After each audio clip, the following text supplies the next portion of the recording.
Yo, what is up, everybody? So let's go back again. Another chapter from the story Cave, written by Old School Horror. Remember to check out the links in the description below. Show love to the author. Like, comment, and subscribe. Chapter 6. Tom was running. He felt his leg muscles ache, but he could not stop.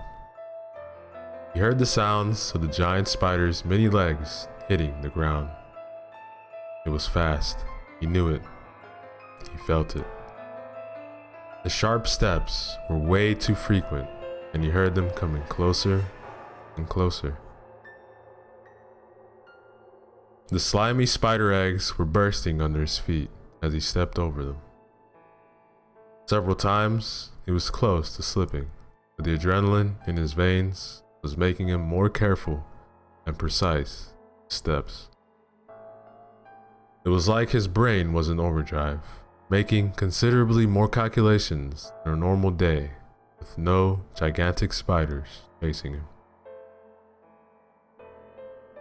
In the distance, he saw a dark opening in the cave wall.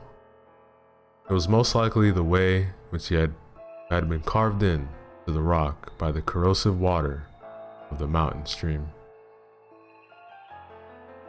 The flashlight's beam was dancing in front of him as he was running. Chaotic images of darkness, light, shadows, spiders, and who knows what else were reaching his eyes. He could have faltered at any step, but he was not really trying to see where he was stepping. There was no time for it. Tom knew he had to move. At any step, there was the risk of one of the enormous beast's friends come out of the darkness and impale him and force him to the ground and bite his throat. The dark hole in the cave wall was getting closer. Also did the spider. Tom didn't give up. He had a few more feet. Now, the flashlight illuminated the hole somewhat, and he saw that it might be wide enough for him to crawl in, but not wide enough for the spider to go after him.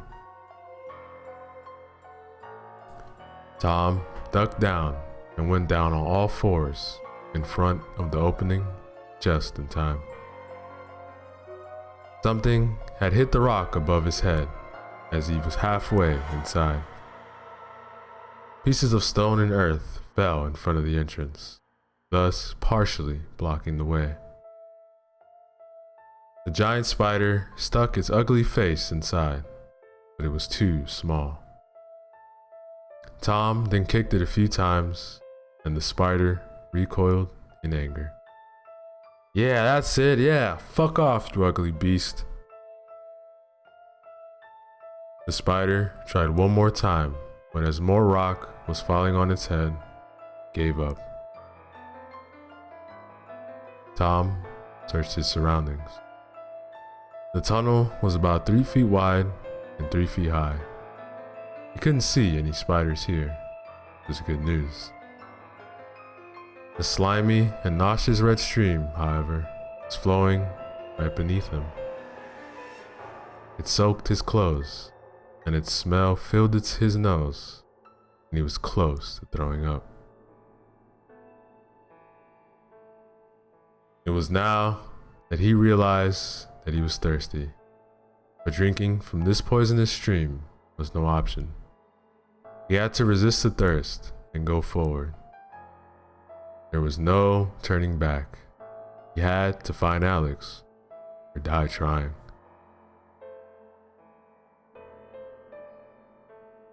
Tom stopped to think for a few minutes. His head was throbbing and his muscles and lungs aching, but he had to calm himself at least a little in order to think this through. The thing which took his son was much smaller than the one that had attacked him. He now realized that it must have been the strange lump on the ceiling from the tunnel which seemed to change its position. It must have been some other type of spider. A lurker maybe, because it could have blended in with its surroundings. It attacked only when the child was vulnerable. It didn't take any chances. If the screams came from her, then I have to go through here.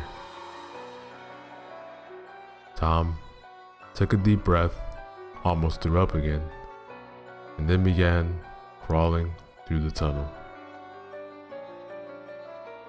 He was thinking of the survivor programs which you can see on the Discovery Channel and other science channels. They always seem to tell you to follow the streams or rivers because they most likely lead you to some kind of civilization.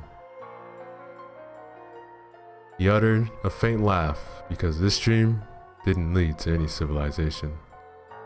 It leads into darkness and certain death. Still, he had no other choice. Tom crawled and crawled for endless minutes, but the tunnel was just dragging on. After some time, it got a little wider and higher. His hopes went up, so he sped up. The tunnel never became so high for him to stand upright that he could walk in a hunched manner. The slimy tunnel floor was still dangerous, but he kind of learned how to manage it. The smell became worse by the minute. He knew that the implications of this could only be bad. Finally, he could stand upright again, but then he saw that he reached the end of the tunnel. A huge open space stood before him. It was both deep and wide. He looked around with the flashlight, but couldn't see much. He saw that the foul water was flowing down into a pool or something similar. He deduced this by the sound it was making. It sounded like a waterfall, only a bit thicker. Clean water falling into a pond makes a different sound than contaminated, slimy water. Tom realized this instinctively. In front of him, many feet away, he saw a structure which looked like a thick column, but he couldn't make it out much. He leaned over the edge to look down. He could see the faint contours of a pond below him. By his estimation, it was about 10 feet below him. Shit, I have to jump, he thought, and began doubting his quest. Tom was not afraid of heights, but the prospect of landing in knee-deep water from 30 feet was not good at all. There was no way of him to know how deep the water below was. A quick logical analysis, it was deep enough for him to jump in. Supporting his theory is the fact that this cave, together with the stream, must be ancient. So in many thousands of years, the water flowing from here could be carved basin deep enough for a human to jump in. The water is almost likely corrosive, so it had to be stronger. There's a stronger chance for it to eat rock and earth, thus eroding it away quicker fashion.